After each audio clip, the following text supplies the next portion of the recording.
Good morning and welcome back to Omnis Eat.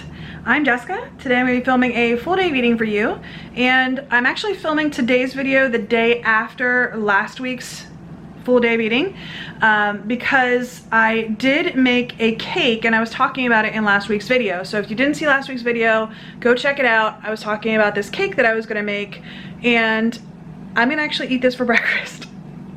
Oh well. Alright, I'm going to show you the cake and we can talk about it. So this is what the cake turned out to look like. I did eat just a couple of little bites last night after I cooked it to give it a try. I'm going to pull a piece of this out. Actually, what I did is I cut it into 16 slices because the icing is from Keto Connect.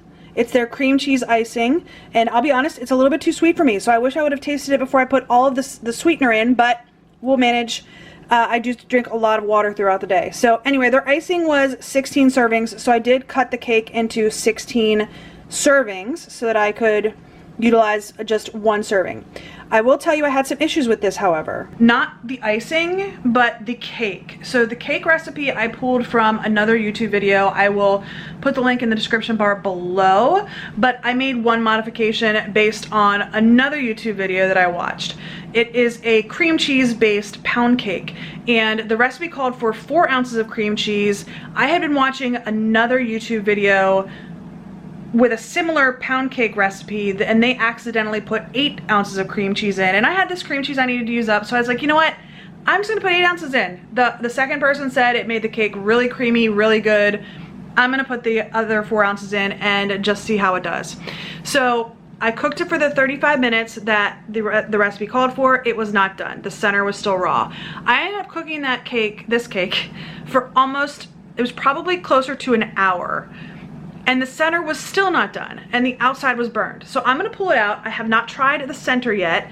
I'm gonna pull a piece from right in the center of the cake and see what it looks like. So let's go ahead and do that. All right, you guys, I just pulled a piece of cake out and I'm just laughing. I messed up big time. Let me show it to you. So as you can see, my cake is as big as my icing. That to some people might not be a mess up, but to me it's definitely a mess up. I screwed up. So yeah, as you can see, the outside of the cake ended up getting pretty crispy. The inside of the cake actually looks pretty good texture wise, but I have as much icing as I have cake, and that is not typically what I would prefer to do. So I'm gonna see how this tastes, and if I ever make this cake again, I'm definitely going to cut the icing recipe in probably a third rather than a half. So, all right, I'm just gonna try a bite of the cake. That is what it looks like. I don't know if you guys, if it'll focus. It looks like it's focusing on the fork, but I'm gonna try a bite of just the cake.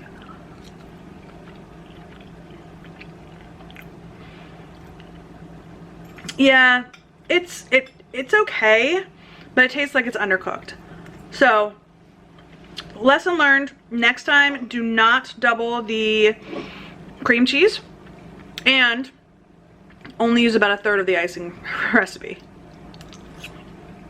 All right, I'm gonna go ahead and eat this, drink a lot of water. I think I'm gonna go ahead and take my blood sugar after breakfast as well, because none of this is sugar. It is a combination of allulose and erythritol. So I have no sugar in here, but it is sweet. And I've seen some people say that if you're eating sweets, it will spike your blood sugar even though it's not sugar. So I've never had any issues with allulose or erythritol with my blood sugar at all. So it's 8:55 right now. It's probably gonna take me maybe about 10 minutes to eat this. I'm gonna set myself an alarm, and I'm gonna go ahead and take my blood sugar in an hour and a half after eating. And I will let you know at lunch what my blood sugar ended up being. So it's super, super sweet though. I would definitely cut back on the sweetener in the icing. Absolutely. The cake's not overly sweet, but the icing is. So, all right, I will see you all at lunch. Well, it is time for lunch just like that. And it's been several hours for me. It is 12 o'clock right now. Lots of stuff going on at work. And my computer's not being very kind to me. It's being very slow.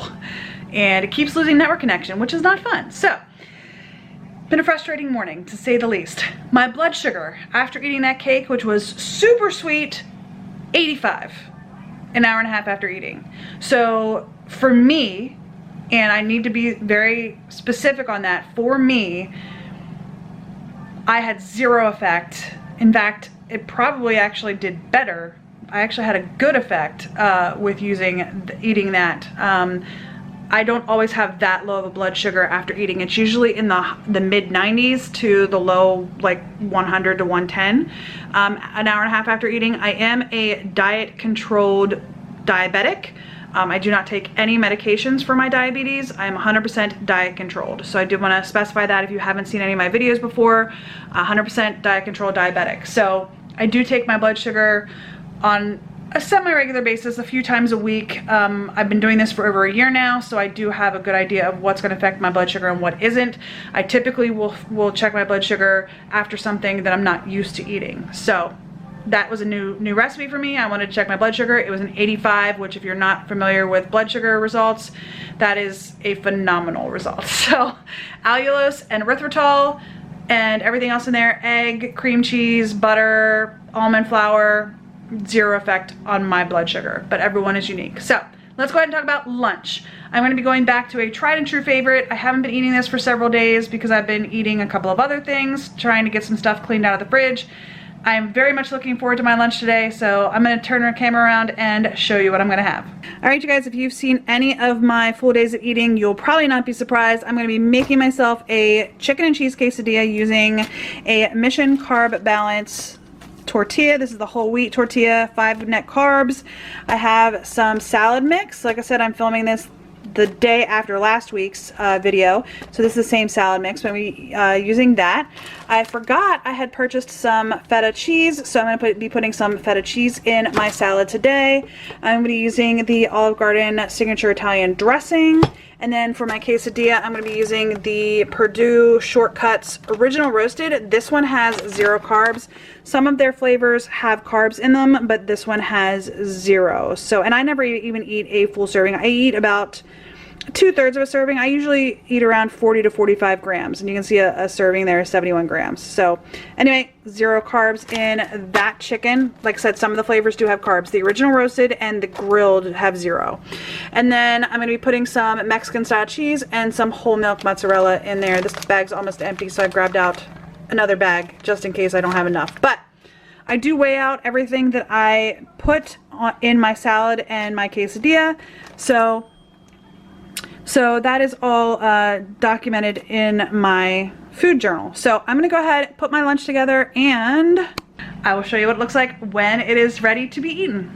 All right, you guys, lunch is made. Sorry, my pot is jingling over here. I'm making my son Nicholas, my younger son, some hot dogs for lunch. So I'm gonna go ahead and turn the camera around and show you what my lunch looks like. So this is gonna be my lunch. I've got a chicken and cheese quesadilla here. You can't really see the chicken too well, but there's super cheesy and chickeny. And then I've also got myself a salad here. I ended up putting some mozzarella cheese in the salad just because I wanted to finish that bag that was open. So I've got mozzarella in here, and I've also got that feta cheese in here. I don't know that you can see any right on the top, maybe right in there. That's a little piece of feta. But I do have a serving of feta, and I have just shy of a serving of mozzarella in here. So it's gonna be pretty cheesy. And then my quesadilla. So, and then I also have a Pepsi Zero with wild cherry flavor. So this is going to be my lunch, minus the burner over there that's heating up for Nicholas's lunch. So this is going to be my lunch, and I will show you what we're having for dinner when we get to there. We might be trying a new recipe tonight. I'm not sure. One of the ingredients that I needed, I was using from a previous recipe we tried a couple of weeks ago, and it's a cheese in it. I think it's bad. So I might have to get John to stop on his way home from work to pick up that cheese, and if not, then we'll eat something else. So I honestly don't know what we're gonna have for dinner yet, but I have a couple of ideas. I just am not 100% sure of which one we're gonna use. So I'm gonna go about eating my lunch. I'm gonna go back to work, and I will see you guys at dinner time. All right, y'all, it is time for dinner, and you might hear knives scraping across plates because we changed our minds on dinner, because what I had planned for dinner, we didn't get the right ingredients. So the one ingredient I had in the fridge, it went bad, and we did not go and get another one. So we will have that recipe on another day, and hopefully I will be filming what I ate a day that day. But we are just having something that we typically have in the fridge. I don't know about you guys, but we have We actually purchased from a butcher some cow. Local. Yeah, from a local butcher. So we have like a whole, that's a stand-up freezer back there, right there is a stand-up freezer, and what, one whole shelf is just beef, right? Yes. So Local beef. yeah, it's from a local butcher. It's like 20 minutes, 15 minutes from us. Anyway, I'm gonna turn the camera on and show you my dinner.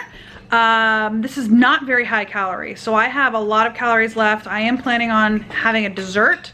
I might actually just go ahead and eat a piece of my cake that I had for breakfast, but we'll see. I'm gonna go ahead and show you my dinner now, and then we'll talk about dessert later. All right, y'all, so this is gonna be my dinner. I have 3.5 ounces of London broil and 3 ounces of cauliflower rice. So this is the, I think it's Bird's Eye 3 cheese cauliflower rice. It's our favorite that we like to eat. So this is gonna be my dinner tonight. Like I said, not very high calorie. I think this total is under 300 calories. So I do need to eat some more after this because I'm currently sitting at only about 1,150 calories. So I don't know what, maybe I'll have my cake, maybe I'll have another treat. Probably my cake, just so that it gets eaten up, to be honest with you, because there are 16 slices there. I don't know. I'm gonna go ahead and eat. I will tell you what I have for dessert when I get to that point. Right now it is just about 7 o'clock. We're having a little bit later of dinner tonight just because of life, you know. So anyway, once I get to dessert, I will show you what it is. All right, you guys, I am ready for dinner, and I'm eating it actually right after dinner. Or not dinner, dessert. I'm actually eating it immediately after dinner, which I don't always do. You guys have known that if you watch my What I Ate in a Days. Anyway, I'm gonna have another slice of my cake. This one, I think the cake's a little bit smaller. I don't know. I might have left some of my cake behind in the container, but anyway, that is my dessert. So my dinner is done, or my day is done. I'm gonna leave my macros right here beside my head. I'm liking the wall background here so that there's no conflict with putting the macros there. But anyway, I'm gonna put the macros right here on the side of my face. Calorie wise, I know I did good, and I think because I ate so much of that cake, let me look real quick, but because I ate so much of that cake, yep, my fat is phenomenal, my protein is fairly good, and right now it's saying 75 grams of carbs, but I think that that is gross, not net. And the allulose, when I put it into MyFitnessPal, it does show up as like all carbs, and allulose is like 0 net carb. So I do have to go back and pull that out. It does have calories though, so I do want to track it to get the calories counted, but net carbs on allulose is 0, or at least it's supposed to be 0, like negligible. So yeah. Anyway, that is going to be all for my day of eating. I hope you enjoyed this video. If you did, please give me a thumbs up down below. If you haven't already, please hit that red subscribe button, and don't forget to hit the little bell to notify you when I upload new videos. And if you have any comments, leave those in the comment section down below. Let me know if there's any recipes that you would recommend or any types of videos you'd like to see from us on Omnis Eat in the future. I've got some ideas. I just need to get on the ball and start filming, gosh darn it. So anyway, I do hope you enjoyed this video, and we'll see you on the next Omnis Eat. Bye!